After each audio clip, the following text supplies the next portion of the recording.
like a Taggart hoodie. Good news all around. If you're a Florida State football fan, man, this thing is turned in a hurry. We used to get on here and we had nothing but downers for 60 minutes. Now it's recruiting, it's transfer portal, it's a bowl game, it's a 10-win season straight ahead. Wow. Florida State football looking good. And of course, we're looking good each and every week because we got Jason Parker here, NBC6, and of course, Logan Robinson, Noel Game Day. Boys, how we doing tonight? I'm cold. It actually got below 70 degrees. I don't want to hear it. Florida, no, so, no. Just saying. It's the sweater weather here in South Florida now for those of us. So got the hoodie on today. I'm cold and I have reason to be cold. What? Feels good. Feels great. I mean, it always feels great to be a Seminole, but now it actually feels a little chilly down here. 30s up there. What, down here? No, 60s. 60s for lows. No, it's nice and warm here. Still in the 70s. Yeah, I don't even want to look cold. at the temperature here. It's nice and 70 here. Chilling. High of maybe 40 today. Yeah, maybe. Mark won't see the 70s for a couple months. So. Oh, a couple months would be phenomenal. 42 today. Oh, good. Okay, got it. All right. Yeah, let's move on from that subject. It just depresses me. Let's talk, Jaheim Bell. Now, here's a guy, Logan. We'll set you up with Jaheim Bell, and you can take us through transfer portal news and anywhere else you want to take us with everything that's going on. National Signing Day is only a week away, but Jaheim Bell is a monster. He's got an NFL body. He's got NFL talent, size, speed, the whole thing. Huge frame. Only caught 25 passes this year. I think he was underutilized at South Carolina, but he is a tremendous get, and I'm sure with the way Mike Norvell likes to, scheme and match up guys in space and do all those things, he's going to have some fun with Jaheim Bell. Yeah, nice pickup here. We got to see him visit this past weekend. Florida State was holding 2 of their practices, Saturday, Sunday, also some on Friday night too. Inside Doak when Florida State held their comeback practice. The guys are currently on a break right now until Sunday. But Bell, it didn't take long. That's the thing. Florida State got in touch pretty early, and it's not like Tallahassee, Florida State. This was just a shocker that he's never been here before. He's got ties, and just going to his offense ability and his athleticism at that size, like you said, Mark, that makes it very appealing for Mike and what he likes to do in off. And you look at South Carolina too; they went down a couple backs. This guy was put into the backfield and played running back for South Carolina this past season. The camp and his camp around just didn't feel like he was being utilized fully to his potential. And there's definitely signs of where he can explode someone's offense. Florida State has done such a better job this season offensively and those explosive plays using their playmakers. And now you look at Johnny Wilson, who's some people want to have him as a tight end. He's more of a wide receiver build than anything. I think he showed that this season, where if you need him to block, he will, but he's more as an outside wide receiver. And then you can throw in Jaheim Bell here, and he's more like an H-back type. You can put in the backfield, you can roll him out. There's all different kinds of things you can do, but one of his best abilities is working in space and using his speed, and that's going to be something that Florida State is going to want to take advantage of. It's not where he's going to be your blocking tight end, maybe like how a Marquiston Douglas is, even a Cam McDonald, but primarily a Marquiston Douglas. But this is going to be your most skilled tight end, probably going back to maybe Ryan Izzo. Ryan is more of a blocking guy too, but this is just a skilled guy. Better, it's got bigger ability than Cam McDonald, which you've already seen signs of this year. But Florida State, if you look at their offense, one thing lacking from this season is the ability to get the tight end and do a few things with them. Yeah, they did a little bit this year, but they want to do more there. And maybe it allows for defenses have to contain a little bit more at the tight end position. And two, another thing that Florida State struggled in offensively and was inconsistent was in the red zone. This guy right here can open up a lot of things offensively once you get down there and you can put points on the board, just the abilities that he's put together and as a young player. Logan, let's talk a little bit more about, I think the thing that impresses me the most with getting Bell, obviously he's a Valdosta native, played with Tate Rodemaker in high school and whatnot. But what impressed me the most is that this is a Florida State program that's getting a player. South Carolina was not a bad program. They were 8-4 team. They got wins over Clemson and Tennessee, who will both be down here for the Orange Bowl. So how big is it that Florida State is able to get players to commit to come to join our program from other decent programs, other very good programs? I think with just the track record now that Florida State's built, it doesn't have to take a whole ton. And you see the improvement. I think if Florida State has a season like they did last year, and then Jaheim Bell is in this type of situation, I don't think it's an immediate type of, hey, I'm going to come down. I'll give you a visit. We'll talk. Seeing Florida State's improvement, definitely offensively, and what they were able to do with some of their playmakers, it's appetite. It's just appealing more to these players like a Jaheim Bell, and there could be potentially more. Florida State's, after these bowl games are over, there's going to be a lot. There's going to be a whole nother wave, too, of transfer portal openings and guys entering their name into there. And Florida State is going to have the advantage now to do that just because what they've been able to do the last 2 or 3 years in the transfer portal, but now to see it progress onto the field and watch Mike Norvell grow as being one of the most successful coaches in college football right now of utilizing that transfer portal. And if you think about it, a majority of Florida State starters, a lot of Florida State starters are transfers. Your damn starting quarterback is a transfer from Louisville with Jordan Travis. Florida State, you look at Trey Benson, that's your leading back, transfer from Oregon. Look, you're out of the 2 out of the 3 transfer starters this year, and look at your offensive line, multiple transfers from just this last season alone. And I can go on and on about the defense. Florida State has done a very good job of selling to these guys. Hey, you come in. It's not like it's going to be immediate, hey, you're going to start type of situation. That's just not how Mike Norvell rolls. But if you're willing to put in the work, then you're going to find the field pretty early on. And not just find it early on, you're going to be a pivotal piece in helping build this team back together. This is a 9-3 team going for their 10th win. I don't think it takes a whole lot anymore on Mike Norvell's side. And the biggest thing, we've talked about it, so I don't know how many shows, 190 now, the biggest key was always win. Florida State's winning. That shouldn't be too hard to attract a guy like Jaheim Bell now into Tallahassee. I like him, though. I like him. Oh, of course you like him. That's fine. And if Logan likes it, am I supposed to hate him? Am I supposed to hate? If it has the Logan Robinson seal of approval, guys, that means it is perfect. He's a perfect player.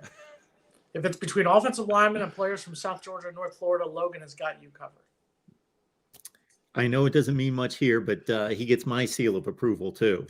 When I saw Jaheim Bell to FSU, I was like, big get right there. That's nice. And there were 2 other big gets of guys who were already in the program last year. Trey Benson on the offensive side, running back. He's coming back for another year. On the defensive side of the ball, Tatum Bethune, linebacker. Another transfer, a kid from UCF, South Florida native from Miami Central High School. Shout out to the Rockets. They go for another state title on Friday night. Both those guys coming back. I said last week when we did our show that those guys were my MVPs for last season. So, Logan, I'm going to ask you this question. As we bring up, you know what, Logan, hold on a second. Before we give Logan that question, let's bring in the one and the only, the man from the 904, Big Game James Coleman. Showing up fashion. What's going on? How you doing? Good. Tired. Sorry, I had to get a 4-mile run in. I got blisters on my feet. So wow. We get it. You're a better athlete than all of us. We get it, James. We get it. So I'll bring you both in on this one. So I want each one of your opinion. Obviously, we talked a little bit about Jordan Travis coming back last week. This week it was Trey Benson and Tatum Bethune both coming back. So I'm going to ask you guys both. Which one is the more important player coming back? Is it more important that Trey Benson is coming back, or is it more important that Tatum Bethune is coming back?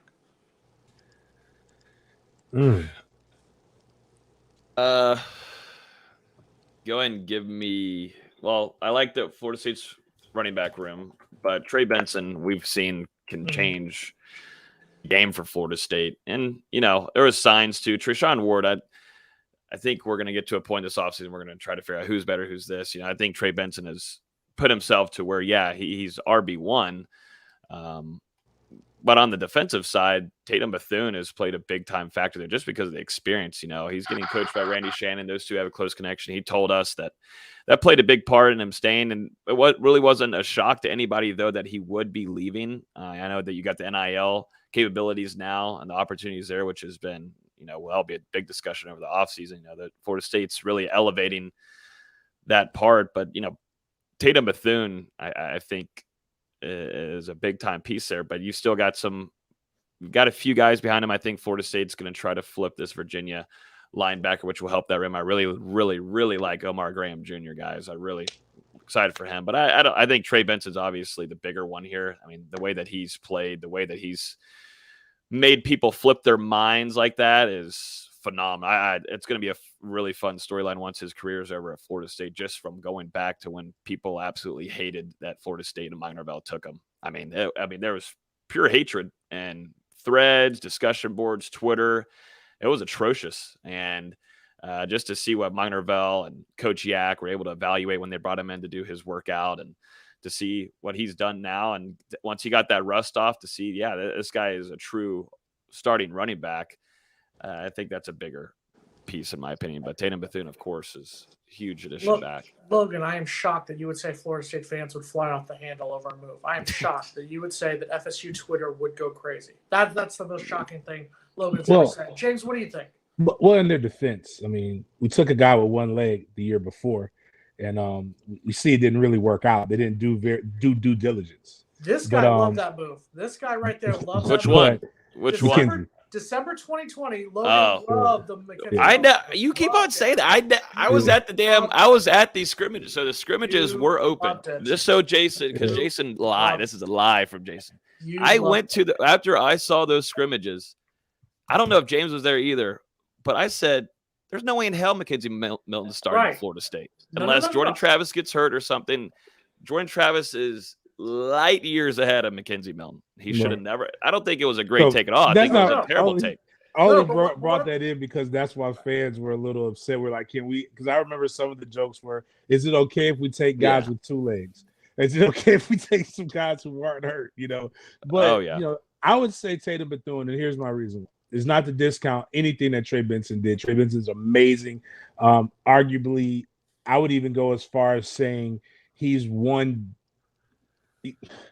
a strong 1.5. I can't say 1B because Jordan Travis is the offense, but I will say he is the next best weapon on our offense outside of Jordan Travis. But with Trey Benson, the way that he's running, Trayshawn Ward, the way he was running before he got hurt, Lawrence Toafili, even down to CJ Campbell, you've got running backs who have all produced. Mm-hmm. In that linebacker room, we saw Kalen DeLoach take a step forward in 2021. We saw him play even better now that he had somebody else right next to him playing at a high level. We haven't seen this level of linebacker play in quite some time.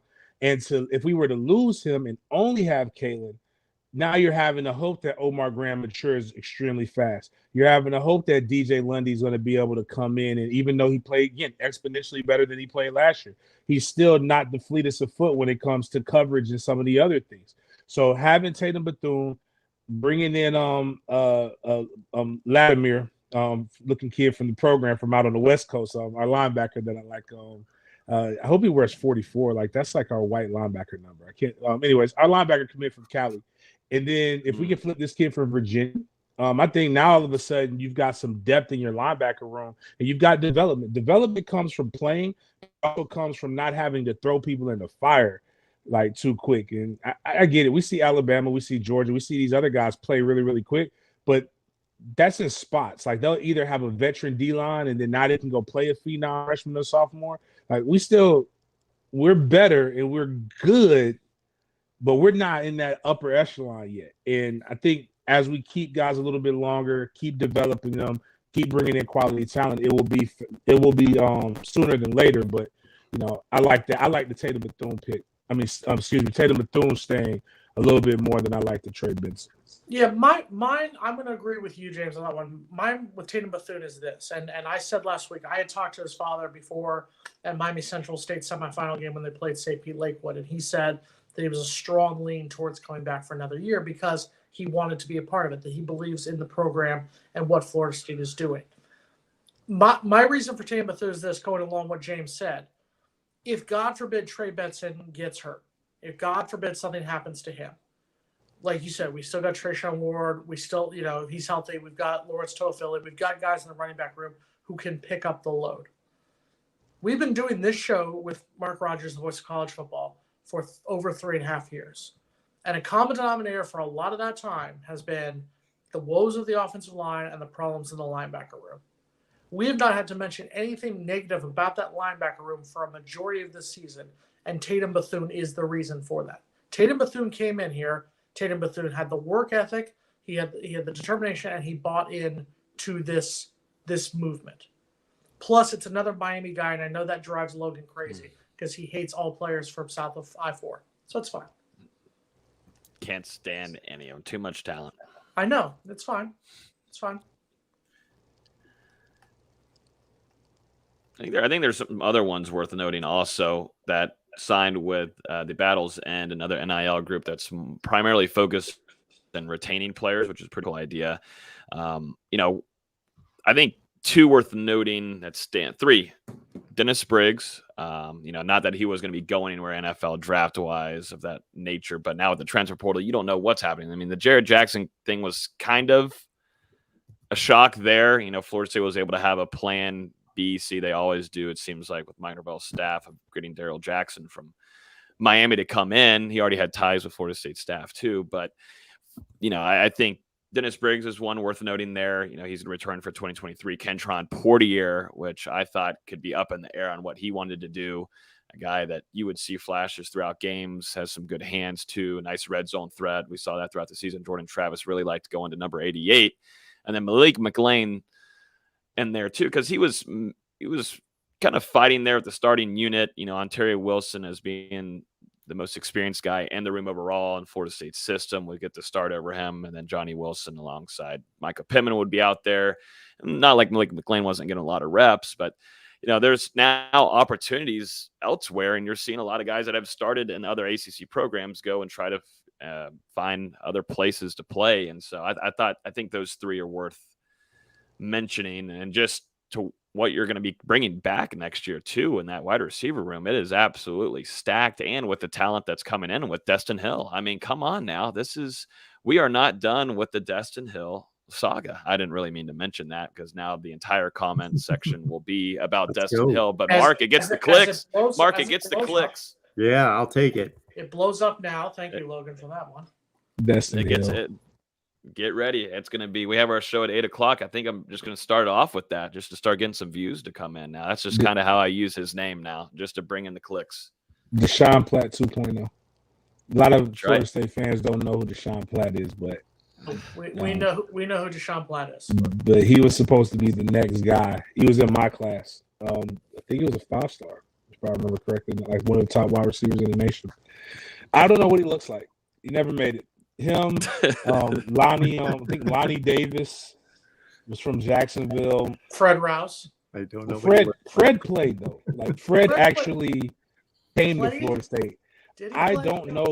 Like this is. I feel old, and I know obviously you're not, but you're a little more dated than me and even Jason. But like, you know who all these people are now. Like.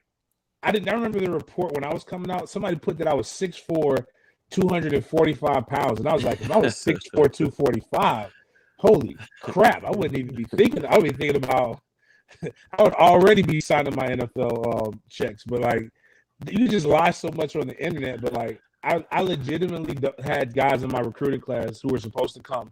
I have no idea who they are, what they look like. They just didn't show up. People just didn't show up. So, like, this whole, what's his name? The kid we were just talking about. Destin Hill. Like, just, it's not new. It's happened before. Like, Destin Hill doesn't exist until I see Destin Hill over off of Woodward by the Bellamy building with that hot dog at that hot dog stand with the people who make the fresh squeezed lemonade. Until I see him with a hot dog at that stand. The fresh squeeze lemonade, and somebody take a picture with Mike Norvell in the background and 2 spoons. I want very specific things that's going to let me know that this isn't Photoshop. But I don't believe in Destin Hill as even a person. Actually, I don't know what Destin Hill looks like. You reminded me of people at work that used to get on me and tell me that my girlfriends didn't exist that I showed them pictures of because they never saw them in person. Real quick to James, shout out to Mom and Pop's, the hot dog stand on campus. Shout out to them. Grace hot dog. Is this still there? Yes, it's still there. Oh, Still there. bet. When I come back home, I'm taking the boys. We're going up there. A meteor could strike Florida State and everything would get taken out, and somehow, some way, that stand would still be there. I don't even know if the hot dog's any good. I just remember it. No, It's nostalgia. the hot dogs were crap, but for $1, when you were a fat guy who lived in Kellam Hall and had to walk all the way to Diffin Ball, it was worth it. It was absolutely worth it.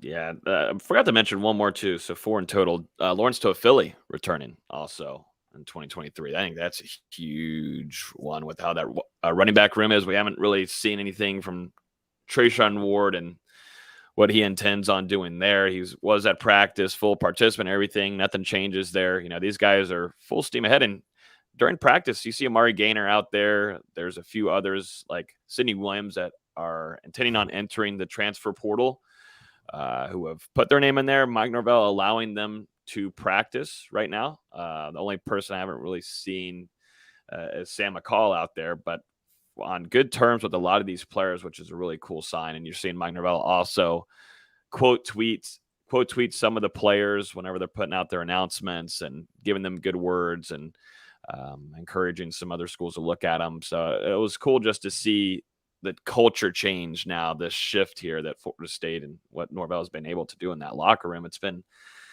huge. But it's just nice to see those players out there like Amari Gaynor, Keyshawn Helen, both guys that are intending on entering the transfer portal. They're out there practicing, and it's just interesting to see Coach Norvell out there allowing them to do that. I was talking about that earlier with Mark on the Oklahoma channel, and I just think that and that needs to be talked about more in today's day and age where everybody's like these kids are selfish and the transfer portal is this and it's the devil and blah blah blah. You see guys who at the end of the day are understanding that this is business and this is a business decision, but at the same time taking a mindset of I'm going to still get better and still help my guys who I'm leaving, which I think keeps doors open. You never, one of these things about this game is you never know who's going to be where. I got a chance. People don't know. I didn't play for, but Kirby Smart was a GA at Florida State when I was there. Back when GAs were treated really, really bad. I'll say that. A teammate of mine got into it with Kirby Smart while he was a GA. Kirby ends up leaving. That was in 2002. Kirby leaves to go to LSU with Saban. And then things happen. Then Saban goes to Miami. Kirby goes to Georgia for a year and then gets picked up by Saban. Well, that said, a teammate was about to get picked up by the Dolphins, but Kirby Smart was the DB coach. And those things don't get forgotten. And unfortunately, now years later, those things are forgiven. But he even says it as a cautionary tale, just like you never burn bridges especially if you may have to go back across them. And I love how you never know who in this staff will be in the NFL. You never know who's going to be the person that's going to interview you. I think in today's day and age, where NFL scouts, they do so much research on you.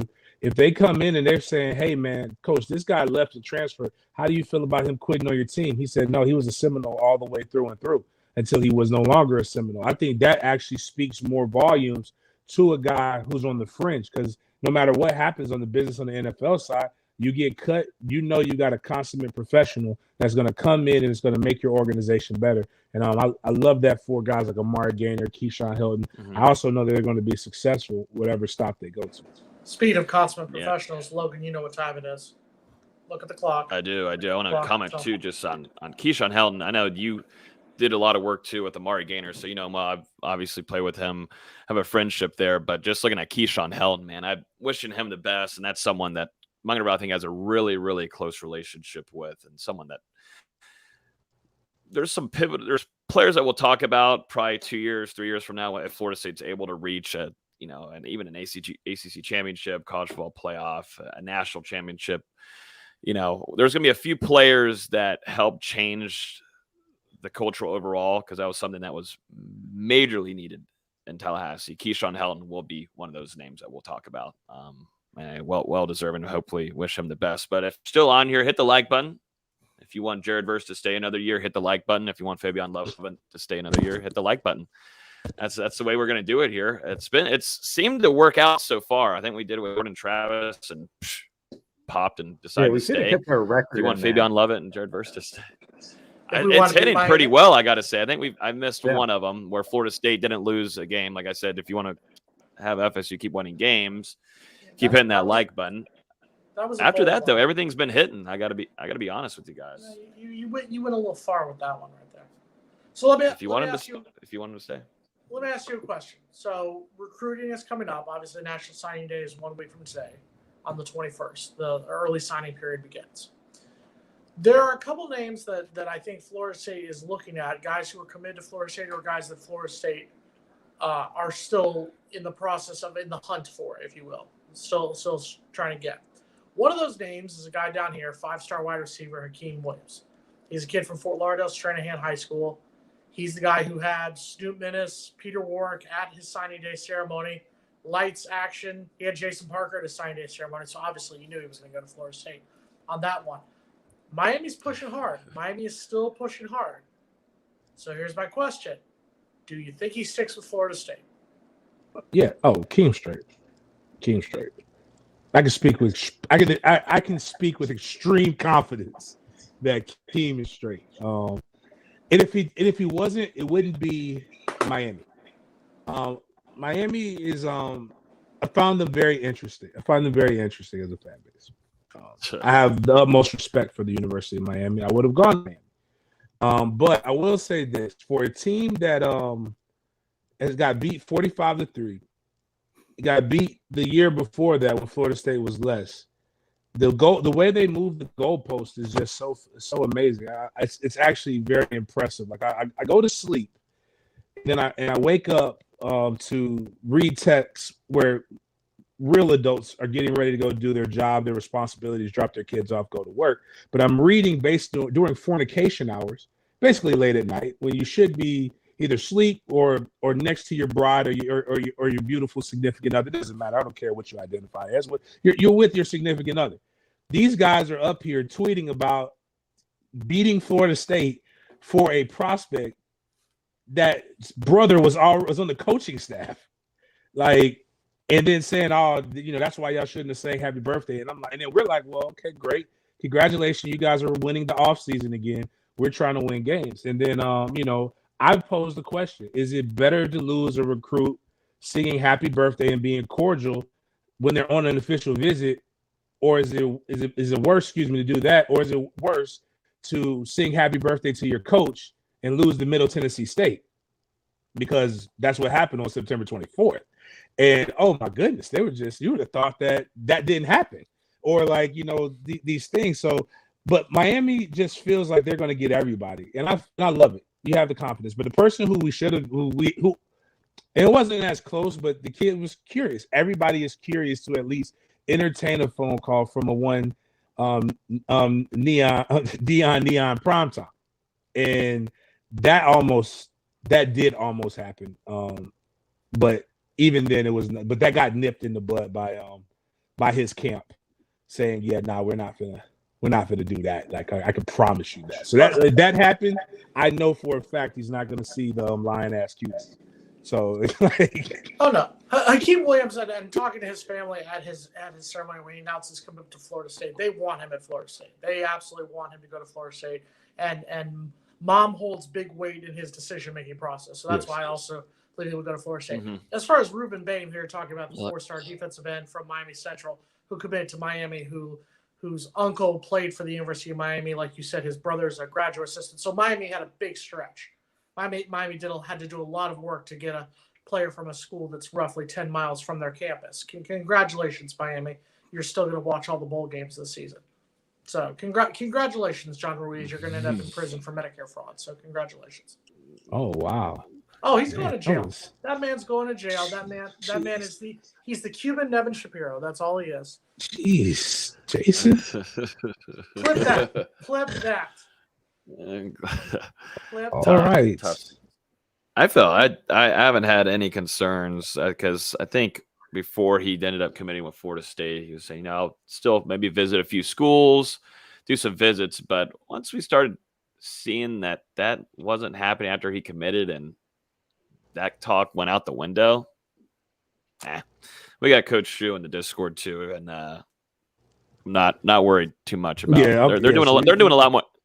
Yeah, He's doing more recruiting than anything. He's doing more recruiting right now. That's what I was saying. Like, if I don't, I have the extreme confidence. So you know what I'm saying. I have extreme confidence that Keeves going to Florida State. Now, the one I don't have that with, and I get it. I get it, but I don't get it. Is Falk. Home the play home is a thing that a lot of schools drive home. I would love to be a defensive end right now and play for JP. He's got proof of product. And Hugh Freeze is a good coach. A coach who's willing to win by any means necessary. And I actually, while other people don't like that, I actually applaud that. I mean, I just don't like when people hide it. Like, just be upfront. Like, don't be Dion and hide behind a Bible. Just go ahead and tell me you like strippers and you want your players to have the best of the best and have a great time and play good ball and pay them. I'm all for it if you're not lying about it. But, I think, his mama likes the church and they are able to identify with those different things. And, we just have to make sure we continue to hold true to that, because I think he may sneak and be a 5-star when they re-rank again before it's all said and done. Because outside of that, if everything holds true, if you can get a Baxter somehow, which I don't really think we're getting him that much anymore. And then some of these late flips, you got Mays down in Miami that could potentially be that. Maybe a couple other wide receivers. It's just really, they're good. They're in a good position for the first time. And there's some really quality guys in the transfer portal at the corner positions that they can get in. Brown, the Syracuse DB and the Virginia DB, who are all very, very skilled guys that fit our system. So, and they have numerous years on their numerous years to play. So, I think they're doing well. Logan, who are some of the other recruits that Florida State could be looking to either flip, or maybe some of the guys who are undecided entering next Wednesday? I'm keeping an eye on this transfer tight end too. I'm sure we've all seen it across our timelines, but that's Kyle Morlock, 6'7", 250, just physically gifted type of player here that Florida State still. I know you've got Jaheim Bell already in here, but they're going after both of them, and they had them in during for visits over the weekend, and now Florida State was with him today. I think this is going to be a battle between Florida State. Auburn's in the mix there, but I think it's more Tennessee than anything. I think Florida State's in a great spot here. And I understand too, you're trying to figure out what kind of difference is Jaheim Bell to Kyle. Kyle more of a really nice pass catcher. He can block if need be too. He's just maybe your pure tight end, to where we talked about earlier with Jaheim Bell being more of that H-back. You can put him around. He's just a piece guy. You can put him kind of wherever you want. That's just the skill set that he has. Kyle Morlock would be a really nice addition. Coach Thomason doing a really good job with that recruitment there alongside Mike Norvell. It's one to keep a very close eye on. I think Florida State has the advantage here at the moment. It's getting close, but I think I don't think Morlock's going to run this for much longer. I think they did a pretty good job really early on, and having him on campus for multiple times now helped a lot, being early too in the recruitment there. That tight end room is just, with Jaheim Bell, again, he's got multiple years. You got big Marquiston Douglas and Preston Daniel, who also probably plays more like a Jaheim Bell type of situation. But I just, one of the things that makes Georgia so sexy is that Georgia can go 4 wide with you, or they can just go all tight, a big tight end formation. And their tight ends all run 4.6 or better, and they're all huge. So if you bring DBs in to cover them, they're just going to run the ball down your throat. If you bring in extra linebackers, they're just going to spread you out and pass. And now Florida State has that opportunity, especially, imagine, Murlock, Marquiston Douglas in 2 tights. You got Jaheim Bell in an offset. You got big Trey Benson, and then you got big 6'7" out there, and Johnny Wilson. Johnny Wilson, like I tell people, spotted 2-wide banana. Easiest play that everybody's been talking about. You bring Jaheim Bell under the thing, running the flat into the boundary, fake the play action with Trey Benson. You got to support that. Jaheim Bell to the fade. Marqueston Douglas runs a drag 1 yard in the end zone. You get Big Murlock going to the back of the end zone, basically running the drag. Mm-hmm. You cannot guard everybody. You have rules defense. It is sexy. It is poetry. And then they can just run it on you if they want to. It feels good to be able to say we can march out multiple formations and like just trip people up. And I just absolutely love the opportunity. Nothing is better in this world than having options. And when you have options, it makes you feel good. So hopefully the options have expectations too, though. So when we get this roster set, we'll probably start talking a little bit more about those. James, I want to go back 20 years ago to when a certain player from a certain high school in Tallahassee was going through this recruiting process. You went through the same process that a lot of these high school players are going through right now. What is going on right now in this final week before players sign their letters of intent? Like what is happening right now in this moment? Well, for some of them, they're really decided. This is a dream come true. For some that haven't committed, or whether it be silent or just out in the open, like you're mulling over this decision. I mean, you're 17. Some guys a little bit older, 17 to 19 years old, and you're making a decision for what you feel is the next 3 to 4 years of your life. And you don't have much life experience, nor do the people who are advising you through this process have much life experience through this. People got to remember a lot of these young men, and women on the other side of it, are first-time college students or from neighborhoods where education isn't as easily accessible. Or they may have had parents that did it, but they've never had anybody who's had the skill set or been able to go through the things that they've gone through. So you do feel alone. You do feel a little nervous, and you don't want to disappoint these guys that you've built a relationship for the last 3 to 4 years through recruiting. But I will say this. I've had wedding cake. I've had birthday cake. I've had, unfortunately, repast cake. I've had baby cake, baby dedication cakes. There is no cake in this world that tastes better than signing day cake. National Signing Day cake is the best cake that you'll ever eat. And mine was Publix cream cheese icing.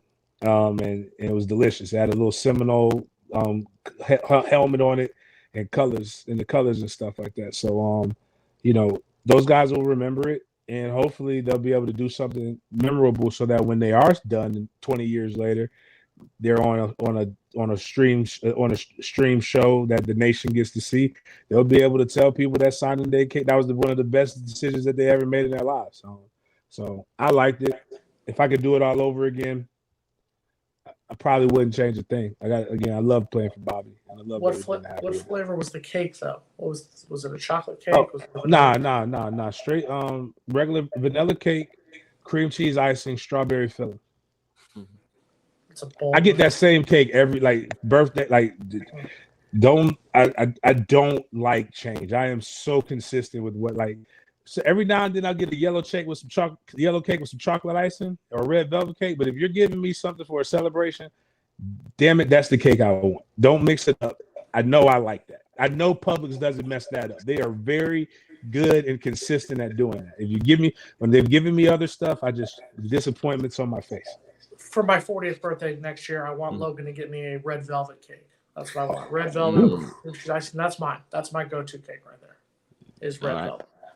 More importantly, guys, you will not see me next week. Logan, you can make fun of me all you want to next week. I will not be on next week's show. You doing a Miami ball game? No. We got to do signing day.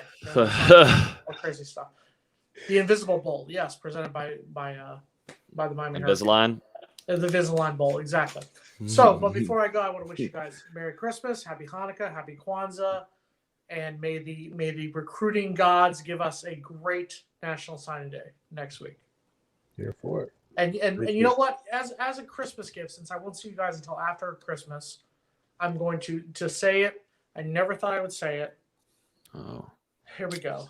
All right, God, this is gonna make Mike me Norvell. sick. But here we You go. love Mike Norvell. I've given him plenty of comments, right? Here we go. Here we go. Check out Logan's Discord on Noel Game. No. Sign up. Well, James's, don't miss out James's either. Hold on, You think it's hold just on, me? He's the hold one that started all this. He's the Hold on, one that hold got on. me I'm into not this. done. Logan. Okay. You should learn not to interrupt. Check out all of James's Discords. You're going to want all the insights, all the information on James's Discords. The top FSU. If you need FSU information, check out James's Discords. And because we're a family here, we maybe it's dysfunctional, but we're a family. Check out MarkRogersTV, the voice of college football's Discord. You can sign Sorry, up James, on we don't have a Patreon. banner for you. I got to build one for James. Search MarkRogersTV to sign up for his Discord. There, everyone happy? I said the word. Oh, Everyone beautiful. happy? NBC6. I'm astonished. All it took was getting us to Christmas and being very nice. That was a beautiful gift. That's the gift all I wanted from you. So if you want to send Hanukkah gifts, it starts on Sunday night. You've got a week. So send me something. We talked about it in my Discord with AMC and my friend Bearded Noel, who were battling each other. And AMC finally said, I love Jordan Travis and Coach Fuller. And I said, man, I have heard it, like winning cures all. Winning, like all you got to do is win. If you win, everybody likes each other. When you're losing, actually, except for this, hey man, y'all got some cat named Canadian Noel that just does it, that hates me. Logan, like I wake up, I check out your Discord, I see he's like bump James Coleman. I'm like, what did I do? I didn't even say anything. I just woke up. What you offended Canada for some reason? I don't know what happened. Did you make a comment about the? No, it wasn't me. Drama. It was what somebody else did. Somebody else said something about Mike Leach, and then they got mad at me. And I'm like, man, what did I do? I'm like, I didn't even say anything. I just thought it was funny. I love it though. Anyway, you guys have a great holiday. I'll see you guys on the. You're leaving us early, huh? I have to. Yes, he's going to leave us early. I am expecting servers to be crashing since Jason put out the alert for everyone to join Discord. I was about to say. It's just going to be overwhelming. Logan will clip my comment making fun of John Ruiz, and now he's going to clip that. And he's going to put that on Twitter every single week. I can see it now. No comment there. No comment there. But if you start getting blasts from Miami fans, you already do. But if you get even more death threats, then I'm literally going to walk to Publix right now to go get a piece of vanilla cake with strawberry filling in honor of Big Game James, and you see what's going to happen. Guaranteed. Good idea. I think you're getting some red wine, and you're leaving us this early. It seems like you're going to get some wine, Jason. You know, I'm a recovering alcoholic. Yeah, no, he can't get that. Come on, he's got to go get. Well, it doesn't have to be for you. It doesn't have to be for you. Big plans. I think there's big plans here. Pure wine, the soda thing. Thank you very much. Goodbye. All right. Big plans for Jason tonight. It seems like I didn't know why he was leaving us so early. Yeah, did he cut out early? Got a date. Yeah. Hot date, baby. Got a little something going on there. So. Jeez. The wins cure everything. Truly. All you got to do is win, man. Nobody, like, that's what I always tell them. If you don't like what people are saying, the guys would complain. I'm like, listen, if you don't like what they're saying, you could just win. And they won't say it. They won't say it. They're like, oh yeah, It was that easy. Yeah. They I don't know. We didn't really talk about it in the production meeting, Mark, but James would probably talk about this too. But football only facility officially breaking ground on Saturday. I know a lot of fans are always about the facilities and what it's going to look like and everything. But they sent out a press release today. They've got a couple speakers there, including the Seminole Boosters president. You've got Mike Norvell. Obviously, Michael Alford will be there. Some of the Dunlap family will speak at some point too. But that's a big-time thing that Florida State has been trying to work on for a long while. And I know that's the main – I saw more Jimbo comments than anything, I feel like, today. And, FSU fans taking some stabs at him, saying, yeah, we're finally going to get it. It plays a factor in a lot of ways. And I think, too, and James, you can attest to this.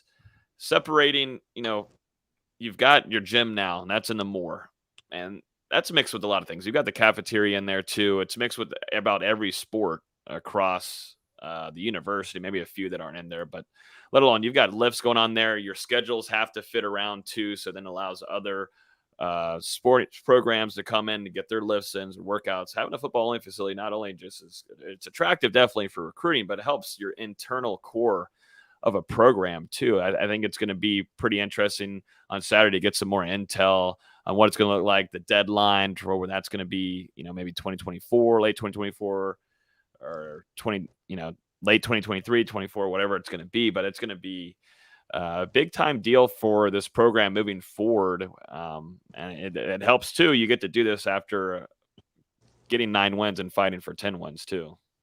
Yeah, it's going to take, the problem is it's going to take quite some time from what I understand to build just where they're building it at, just some of the complexities of that landscape. The only downside is, and I've always suggested this, by the time you're done building it, you need to be having the specs for the next one. It kind of goes back to, I remember when Florida State renovated the locker room in 1999. People talked about how, oh my God, what did you need this? It's just a locker room. And for the average layman, I 100% understand that, who thinks college athletes are just spoiled. And I get it. They do have a lot of luxuries, but they provide a lot of things to the university, and you need them to be in the tip-top mental. And that's where they spend a majority of their time. Now with online classes, with ways to try to keep them out of trouble, you need a centralized location that that most of your players are going to be there. If they're there, they're out of trouble. They get the tutoring help that they need. They get the mental help that they need. They can relax. They can take a break. I remember when I was playing, when you lost, it wasn't always the nicest place to be at. Again, I love to tell people the story of seeing a teammate get hit in the back of the head with an orange because we had lost the game. And those are the things that you have to deal with when you're in Gen Pop with the regular students. But now, if you can kind of go there and you have all your creature comforts, it just takes you there. I also talk about it like this: as all of us are in our collective professions, right? You've worked your entire life to be able to get to where you're at. All you need is a house. You don't need a really nice car. You just need a car. You need something with 4 wheels, that's 87 petrol, that can get you from point A to point B, right? You only need 4 walls and a roof, maybe a nice window to look out of and a door. You can get a hut. But if you are a multimillionaire, why would you buy a hut or a Hugo when you can afford a mansion? It's options and choices. So yes, you can come to Florida State, but if all things are equal, why would I not go to Georgia that has state-of-the-art things in there? I get extra stuff by being there. That's really where you kind of lose. You don't lose everybody, but sometimes in those battles, you lose guys who have a little bit more of the creature comforts. And every decision that we all make as adults, it comes down to that. Why did I buy the F-150 that I bought? Well, it has 2 electrical outlets in it. Do I really need 2 electrical outlets? Well, I like to plug my supercharger in there so I can charge my iPhone. I could have done well with just the regular AC regular outlets, but I wanted the plugs because I could afford it. That's basically what recruiting comes down to. So it's going to be dope, but the problem is it's going to take so long for it to be done because and this is where I always tell fans, the good programs are boosters and supportive regardless of what the product on the field is.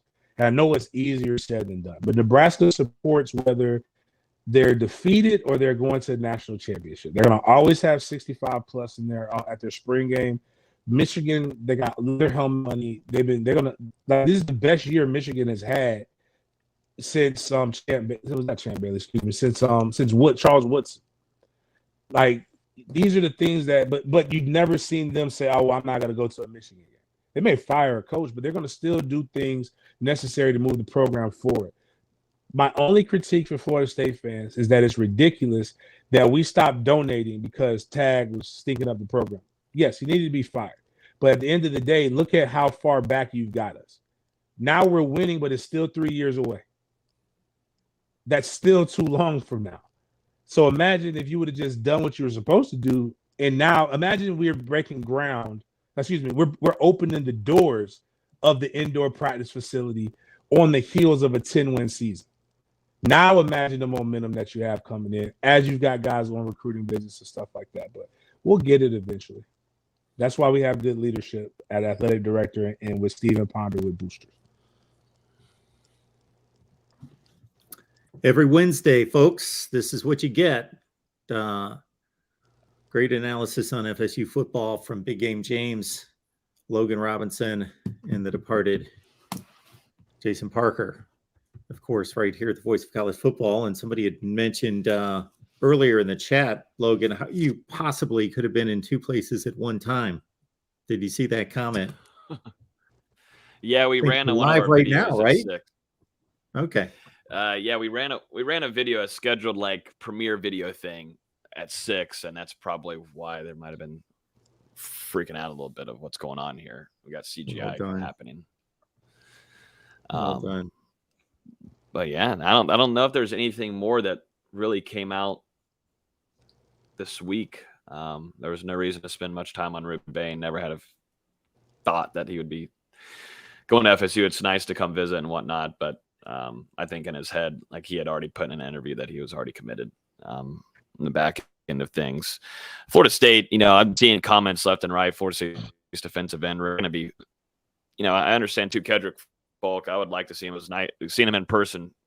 Got all the attributes imaginable. But Florida State, it depends on too what Jared Verse does. That's a big time factor. But still, let's say Jared Verse doesn't come back, you still bringing back Derek McLendon, who year by year has improved very nicely. And then look at Pat Payton. It's his time if he does indeed have it to be the starter next year for Florida State. We've seen the signs and the improvements there. Just imagine another spring and fall camp for him.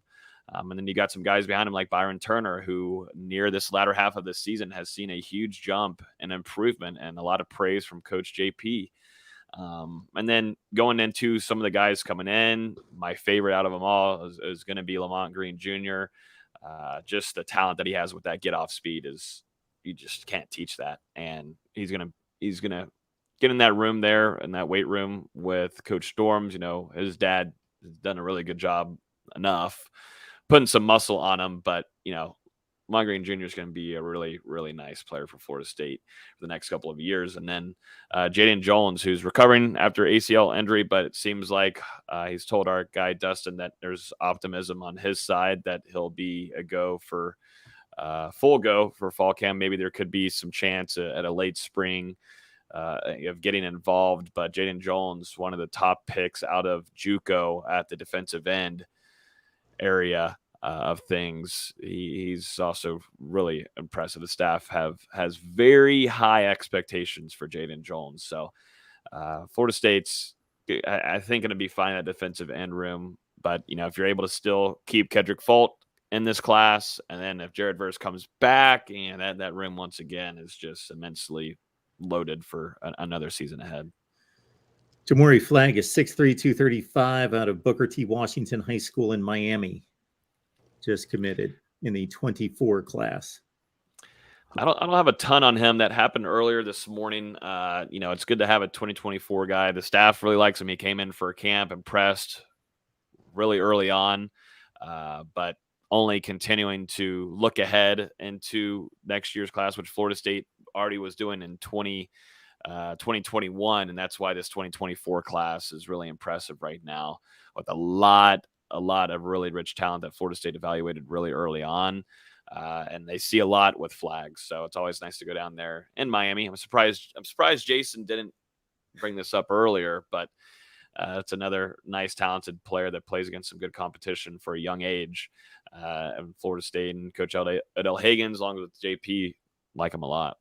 16 hard commits for next Wednesday. Do you guys have a feel for where that number is going to land?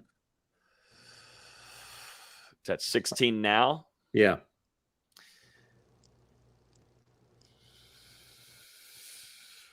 Go. Good. Go maybe. It's going to be around that 19, 20 range. It might go higher than that, just the way how Florida State's able to finish this class. A couple surprises here, and they're going to have to do some flips. But with those flips, there's already optimism rising. But if we're talking raw, just high school guys, no transfers, I think it's going to be around that 19, 20. I've always thought it was going to be 20, and that's why I always told people not to worry about oh, Florida's not in the top 10. It's like everything that I said is, well, actually we're playing better than I thought, but I said my goal is between 8 to 10 wins in the top 15 class. That's what you should. That's why I haven't been upset, and I also know if we sign 20, even if you get a bunch of 3-stars, that's going to bump you in. Well, now we're 15 with readjusted rankings. So if I remember correctly, but that should probably bring us to the top, maybe 12. But that's still a good class for where we're at now. And then you go out here and you perform well in the bowl game, and you kick butt on the trail 24-25 because you're already trending in the right direction. You have your quarterback that's a 4-star that, when it's all said and done, I believe will be a 5-star.